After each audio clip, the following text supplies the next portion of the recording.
l'élection présidentielle donc, de 2025. Bienvenue aux 20h, bienvenue sur cette édition spéciale depuis nos centres de production, l'un des dictateurs de Cameroun, l'un des présidents camerounais. Vous savez donc Biya décide donc de confisquer donc le pays. Vous savez donc ça a déjà commencé avec donc des hautes personnalités de l'État. Pour commencer déjà du côté donc de RDPC de se mobiliser et de Ok, c'est bon. Alors l'un des correspondants nous dévoile qu'est-ce que c'est donc passé avec la stratégie de Biya. In the southern Cameroonian village of Mvomeka. His parents were not wealthy, but his small village was a surprising springboard for his accomplishments in life. At 7 years old, his parents sent him to the Catholic mission, which was approximately 50 kilometers from his home. One of Biya's French tutors there found his work as being excellent and determined that the young boy should become a priest. When he was 14 years old, he was admitted to Edia and Akono Junior Seminaries run by the Center Spirit Catholic Fathers. As for Cameroon itself, the nation was a German colony from 1884 to February 1916 when the Germans were defeated and ousted from the territory during the First World War by joint Anglo-French and Belgian forces. Britain and France decided to divide the country to permit each of them to administer their own territory separately. This meant that the legal, educational, monetary, and even political arrangements were significantly different in the two territories. Meanwhile, young Paul Biya's future was brightened further when he gained admission to the Lycée Le Dere in Yaoundé, Cameroon's capital. Lycée Le Dere was French Cameroon's most prestigious high school. At the Lycée, Paul Biya studied Latin, Greek, and philosophy. His excellent work in secondary school allowed him to study at the University of Paris, where he focused on law and political science. He received his law degree in 1960, and after graduation, Paul lived in France and studied public law at the Institute of Overseas Studies. Meanwhile, the territory administered by France, French Cameroon, got its independence on 1 January 1960 as the Republic of Cameroon. The territories of Cameroon that were administered by Britain, British Southern Cameroon and British Northern Cameroon, which were semi-independent territories administered as part of Nigeria, were to decide through a plebiscite to get their full independence by either joining Nigeria or French Cameroon. British Northern Cameroon voted to join independent Nigeria, while British Southern Cameroon voted to gain independence by joining the already independent Republic of Cameroon. British Southern Cameroon and the Republic of Cameroon agreed on a two-state federation and drew up a federal constitution that effectively guaranteed independent administration of the states under a central federal authority. The federal constitution came into force on 1 October 1961 and the entity became the Federal Republic of Cameroon. Ahmadou Ahidjo was the first president of the Federal Republic of Cameroon, and his party, the Cameroon National Union, the CNU, won a majority in parliament. So the new federation was born. However, this was a troubled marriage from the onset. In 1972, Ahmadou Ahidjo changed the federal structure of the country in favor of a unitary state called the United Republic of Cameroon. This was not well received by the people of what was once called British Southern Cameroon, aka the Anglophones. Also at the time, for more than 2 decades as president, Ahmadou Ahidjo managed to create a system of government that served his vision of the Cameroon nation. This vision was a single-party state with a strong presidential system that virtually gave him complete control of all the state's institutions.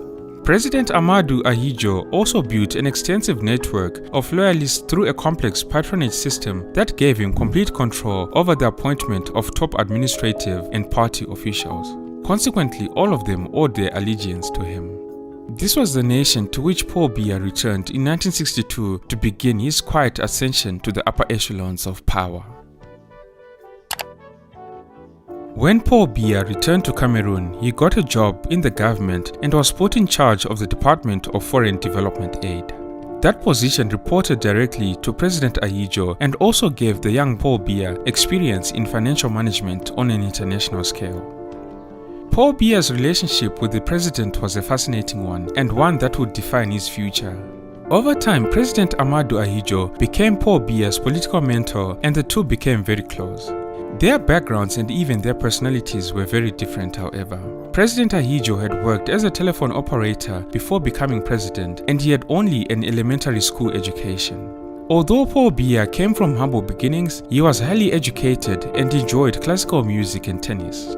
Despite these differences, Paul Biya became a loyal follower of the president. Under President Ahidjo, Paul Biya held a number of positions. He worked as Chief of the Cabinet, Secretary General of the Presidency, and Minister of State, becoming Cameroon's highest-ranking minister. In 1975, Amadou Ahidjo chose Paul Biya as Prime Minister, a position he held until 1982. This made Paul Biya President Ahidjo's legal successor.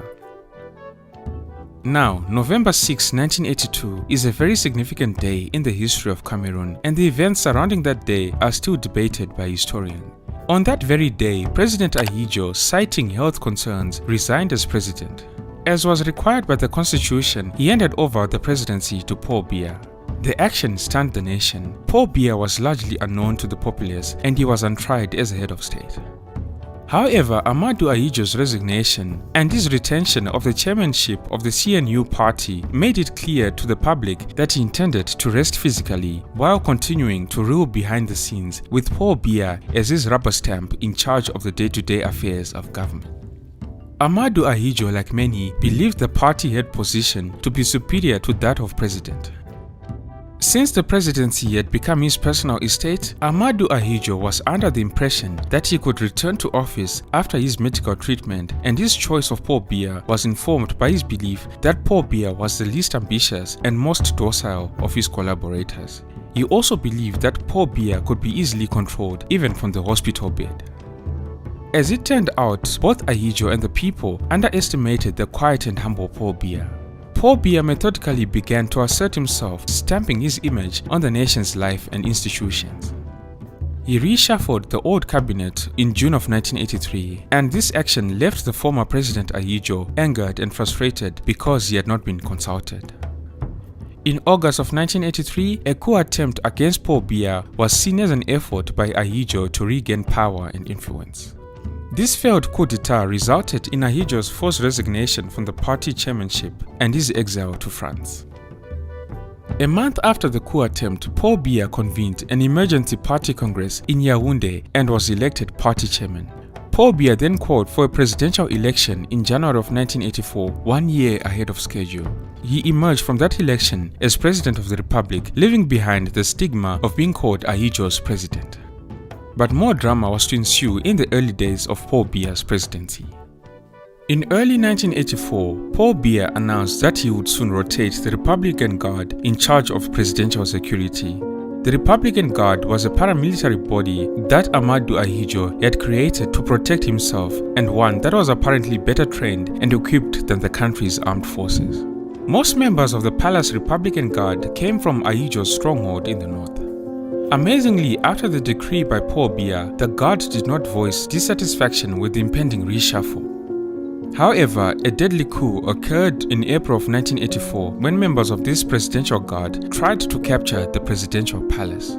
This was on 6 April 1984. On this day, the Republican Guard seized the presidential palace with tanks and heavy fire. They occupied the Yaoundé airport and captured the national radio station, which began playing martial music.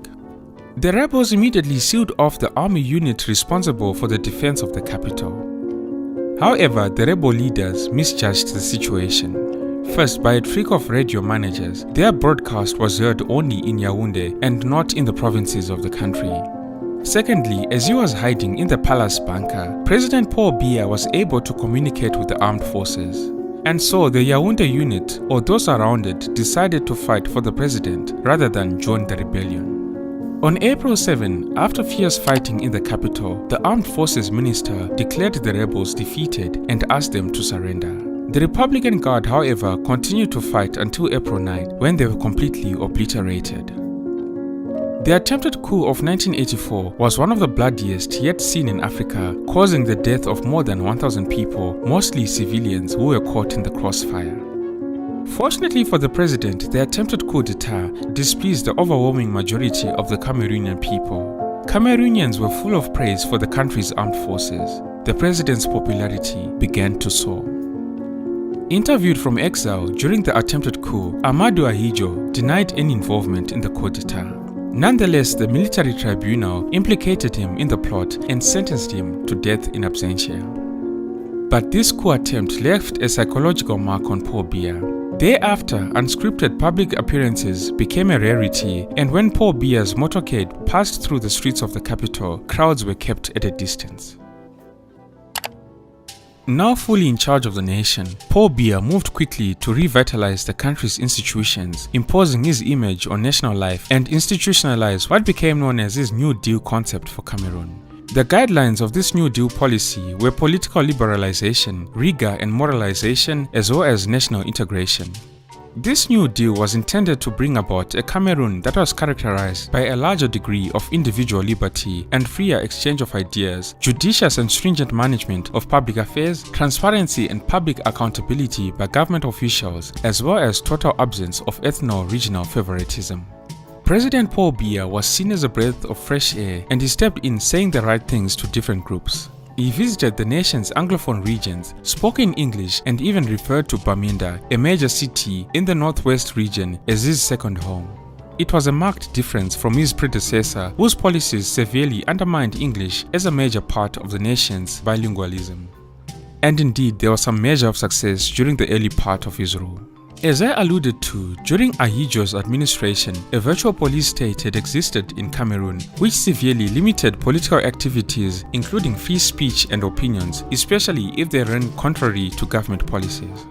Now, President Paul Biya was promising an end to this and many other restrictions. For instance, in 1985, he had introduced a series of measures allowing greater individual and political freedom. More than a dozen privately owned newspapers and magazines popped up in the country, and some of them were highly critical of government policies. Change in Cameroon was not only restricted to the political arena. One of the goals of President Paul Biya's New Deal was to improve the social and economic conditions of the Cameroonian people. With the sale of oil becoming an important source of revenue in the early 1980s, the new president was able to finance many of his New Deal programs, including road construction and subsidizing the prices farmers received for their export crops. The government's commitment to health and educational development of Cameroonians was also evident under the New Deal policy. Between 1984 and 1985, for example, the budget of the Ministry of Health was increased by 32% over that of the previous year. The increase provided additional funds for the construction of new hospitals and clinics in many towns and villages. In March of 1985, Paul Biya revitalized the CNU party during a memorable congress that was held in Bamenda. The party structures were reorganized and the party was renamed the Cameroon People's Democratic Movement, the CPDM. Paul Biya also encouraged his countrymen to develop interest in politics and to freely air out their views. Despite these early successes, however, Cameroonians soon lost faith in the New Deal as the president made a U-turn and started to restrict free speech. He also became reluctant to implement some of the promises he had made. Simultaneously, within 2 years of taking office, Paul Biya made one of his most daring moves when he changed the name of the country to the Republic of Cameroon. The name East Cameroon took when it obtained independence in 1960. Anglophones were furious. Their leaders had neither been consulted nor given any advance warning. As a result, the Anglophones viewed this name change as an attempt to erase their identity and forcefully assimilate them into the majority French system. At the same time, the economic situation in the country started deteriorating. When the price of oil on the world market collapsed, the prices for Cameroon's main crops, cocoa, cotton, coffee and palm oil, also dropped. Beginning in 1987, Cameroon's economy shrank for 9 consecutive years. In addition, poor economic management had long plagued the country. Cameroonians started placing the blame on Paul Biya, and by the late 1980s, opposition to his government had grown. President Biya admitted that the country faced an economic crisis and the necessity of an IMF structural adjustment program and budget cuts was recognized. The realization that Cameroon had not been able to change the dependent nature of its economy regardless of the economic progress made since independence was a cause of much frustration. Despite the subsequent efforts made towards economic reform, conditions in Cameroon were less than ideal and corruption was rampant. By 1998, Cameroon was classed as the most corrupt country in the world by Transparency International. And in October of 2000, the Catholic Church in Cameroon denounced corruption, saying that corruption had permeated all levels of society. In the late 1980s, a movement was sweeping Africa to allow for multi-party democracies. Against this backdrop, people also started calling for change in the political landscape of Cameroon. And so in 1989, an attorney by the name Yondo Black formed a new major political party, initiating a significant change in the national political climate towards support for a multi-party system in Cameroon. In 1990, Yondo Black and his fellow political organizers were arrested and charged with destabilizing the government and encouraging ethnic tension. In May of that year, spurred by Yondo Black's arrest, another opposition leader, John Frundi, formed a political party called the Social Democratic Front, the SDF. John Frundi, who was a bookshop owner by profession, was to achieve great popularity among the urban masses because of his courage and populist style of leadership. Unfortunately, Paul Biya's government used violent force to break up the SDF's first public rally in Bamenda, and between 4 and 12 people were killed in this rally. In the aftermath, the state-controlled media tried to deny the government's responsibility for this bloody event, and they also started distorting the facts. Anglophone students at the University of Yaoundé, who demonstrated the same day in support of the SDF and political liberalization, were falsely accused by the regime of having marched in favor of the reintegration of Anglophone Cameroon into Nigeria and having sung the national anthem as well as hoisting the Nigerian flag. Leading members of Paul Biya's party strongly condemned the Anglophones for this treacherous action. 1991 was an equally turbulent year in Cameroon. In April, tensions between opposition groups and the government grew. Between April 10 and April 15, 8 pro-democracy demonstrators were killed and several others were wounded. In retaliation, on 25 June, the opposition groups declared a mass general strike across Cameroon under the name Operation Ghost Town. The aim of the operation was to shut down the function of nearly every city in the country. The opposition intended to paralyze the national economy and cut off support for the civil servants of the government. They wanted to end the reign of Paul Biya and to establish democratic procedures for subsequent elections. In response to the strike, the government established Operation Commanders, whose purpose was to re-establish public order. The commanders were sent to 7 of the 10 provinces to exercise control, and for several months, the commanders used excessive physical force against the protesters. At the same time, the government began an extensive crackdown on the national press. Paul Biya's administration established the new censorship authority to monitor the content of the press. Independent newspapers were confiscated. In response, on 4 September 1991, dozens of independent journalists staged a peaceful march to protest newspaper bans. Several journalists were injured when security forces confronted them, and nearly 40 were detained. By October, however, the strain of the strike began to weigh too heavily on the opposition forces and the strikers of Cameroon. Businesses were unable to endure financially, and people were struggling without access to goods and services. The government's ability to maintain at least the image of control during the strike was the main asset that allowed them to wait out the strike. There was no threat of military insubordination, and the government was receiving significant financial support from outside the country. The nation of France retired part of Cameroon's debt and twice arranged for government officials to receive back pay. Additionally, the IMF sent several millions of dollars to the country for economic restructuring. In addition, the government's violent responses to protest, the general feeling that the protests were largely ineffective, and the government's ability to continue functioning led many of the opposition parties to settle for negotiations on Paul Biya's terms. And so in late October, a conference was held and various stakeholders came together with representatives from the government, multiple opposition parties and other parties including media representatives, business interests, religious leaders and workers and students unions. The talks at the conference were restricted to constitutional questions and no reforms were made prior to the elections. Despite these disappointments, in late November, 41 political parties signed an agreement with the government. The SDF was not one of them. By the end of 1991, there were as many as 70 political parties in Cameroon, all of which were representing different interests and resistant to making concessions. The final outcome was decided in presidential elections held in October of 1992. After a campaign rife with intimidation, violence, fraud, and electoral irregularities, Paul Biya won only 40% of the vote, but his two opponents, though gathering between them 55%, split the vote, leaving Biya as being the victor. Even though many people suspected these elections were fraudulent, the president was supported by the former colonial power, France, which continued to be involved in the country through cooperation agreements. France therefore had a big interest in supporting Paul Biya to make sure its economic interests in the country would not be threatened.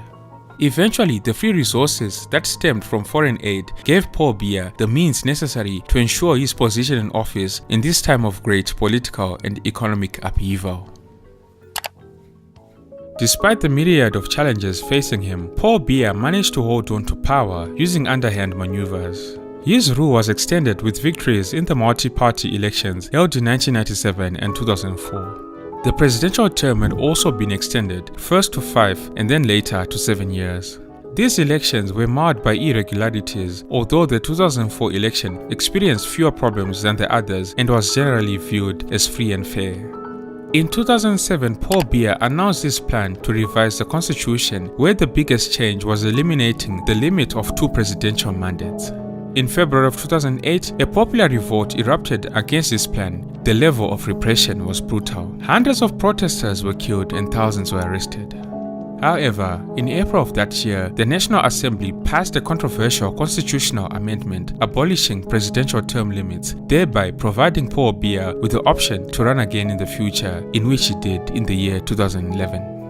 In October 2018, Paul Biya won a 7th term in a vote that was marked by low turnout and voter intimidation. President Paul Biya's Achilles heel is the ongoing Anglophone crisis in Cameroon. Since independence, the Anglophones have staged several protests against perceived unfair economic and institutional discrimination, marginalization, and inequality in the appointment of public administrators.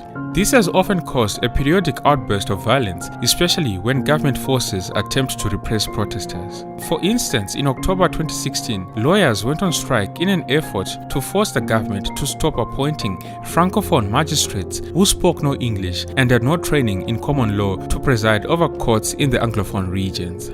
During peaceful demonstrations in the cities of Bamenda and Bua, the lawyers were roughly manhandled by government security forces. Teachers soon came out in support of the lawyers. The teachers wanted the government to stop posting francophone teachers who spoke no English to teach subjects other than French in Anglophone schools. Since then, there have been violent armed confrontations between the secessionist groups and the regular military. The United Nations say that the rebel conflict has killed more than 3,000 people and displaced more than 500,000 since fighting broke out in 2017. Civilians, particularly public service personnel and traditional leaders, are often targeted by both sides. The Anglophone crisis has been a true test of Paul Biya's leadership, and unfortunately, the octogenarian hasn't risen to the occasion, to say the least. Cameroon is in a state of deep crisis. Many commentators and critics say that Paul Biya's extraordinary political longevity can be ascribed to a mixture of astuteness and ruthlessness. Paul Biya has a close-knit group of loyalists who hold key positions and crushes or sidelines opponents and rivals. Many analysts also point to the role that corruption has played in entrenching Paul Biya's regime, with the spoils of this corruption allegedly going to his allies in government, the security forces, and Paul Biya's family. Meanwhile, Paul Biya has also been accused of being the absent president. An organization called the Organized Crime and Corruption Reporting Project, in a report in 2018, found that Paul Biya spent at least 4.5 years of his first 35 years in power on private visits abroad, at an estimated cost of more than $65 million.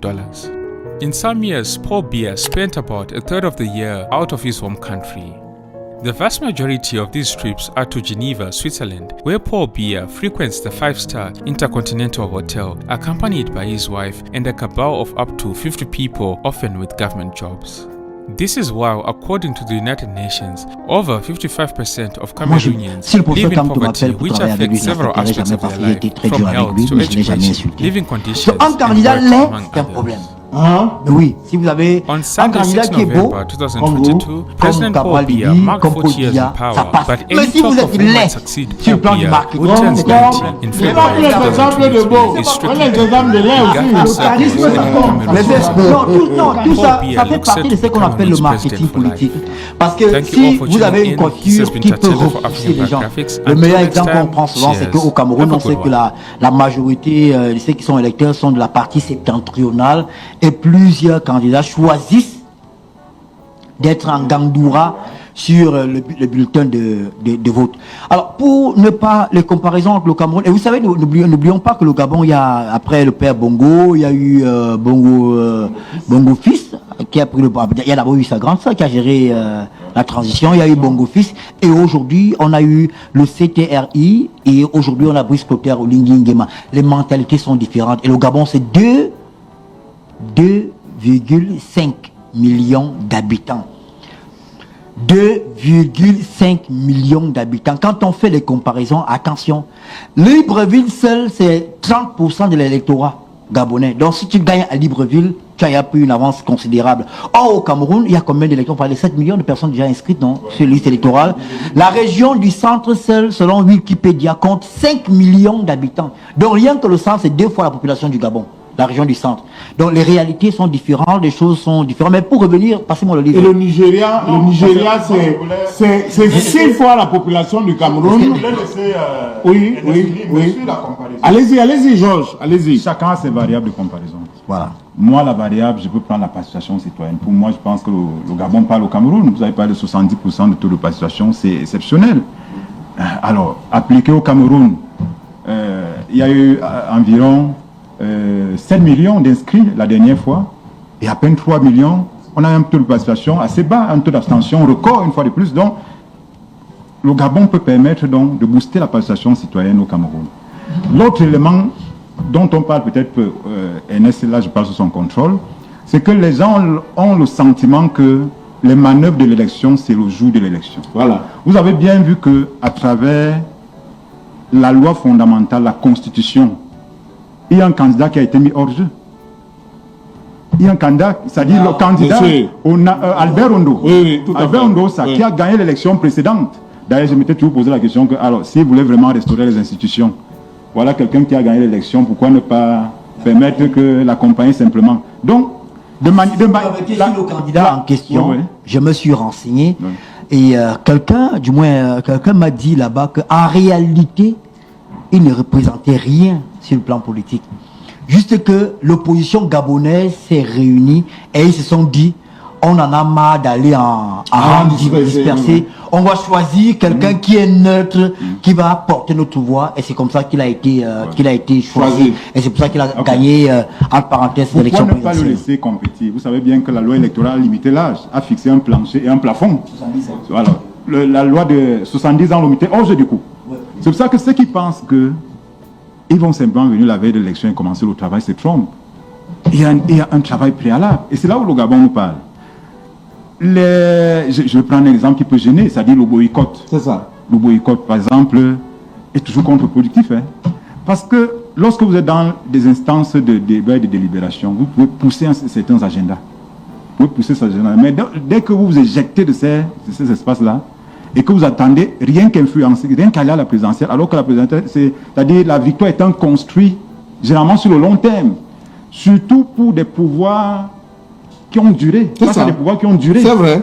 Donc, de ce point de vue, je pense que le Gabon nous parle effectivement. Il y a une période préélectorale qu'il ne faut pas négliger, qui influence forcément la période électorale. Et même post-électorale. Et qui peut avoir des déterminants encore plus insoupçonnés. C'est pour ça que, de mon point de vue, en fonction des variables, il y a quand même des éléments où le Gabon peut être inspirant. Si Armand permet que j'ajoute un dernier élément, je pense que le taux de participation est assez élevé, résulte également de l'action de M.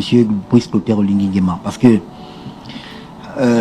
il fait des routes en béton actuellement au Gabon, dans des quartiers, il y a certains quartiers qui n'étaient pas bitumés. Et j'ai suivi des choses incroyables. J'ai entendu, j'espère que le chiffre exact, on parlait de près de 20 milliards que le Gabon dépensait par an en termes de location. Je ne sais pas si c'est par an ou par mois. Par an, je crois que c'est par an. 20 milliards en location. Donc les ministères étaient en location. Tout était pratiquement en location. Mais oui. Et il a décidé de construire des édifices pour le Gabon. Et en dehors de ça, les Gabonais ont touché du doigt les réalisations en 1 an, 5 mois de Brice Clotaire Oligui-Nguema. Donc, ils partaient au vote pour lui dire merci. Et c'est pour ça qu'il y a eu aussi tout cet engouement-là, parce que ce qu'il a fait en quelque temps était impressionnant. Très bien.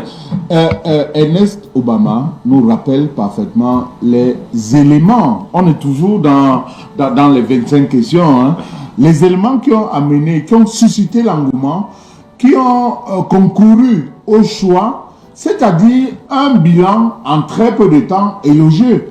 Mais au Cameroun, on demande de faire élire quelqu'un pour des projets qu'il annonce à venir, sans compter ceux qu'il a annoncés avant, qu'il n'a pas réalisé. On dit, si vous voulez parler des on parle du livre, on parle du livre. Le livre ne parle pas de Paul Biya.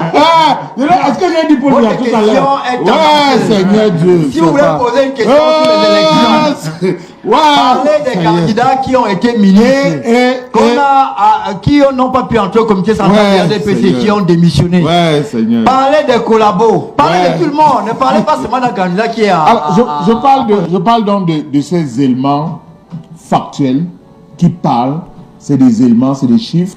Et sur l'aspect dont développe Georges Alain, sur la démocratie et la transparence, on a bien vu que le principal adversaire, le lendemain, a reconnu la victoire de l'adversaire. C'est démocratique parce que, au moins, l'appareil de l'organisation laissait transparaître des éléments. Et le lendemain, résultat provisoire proclamé par non pas par la commission, mais par le ministère de... Presque arrivé à la fin de cette édition spéciale depuis nos centres de production, nous décryptons, nous analysons et nous posons la problématique. Alors bienvenue sur cette chaîne politique d'Afrique, décryptage, analyse, comme je vous expliquais. Madame et monsieur, rebonsoir à tous et bienvenue pour que cette prochaine édition du 20h, si vous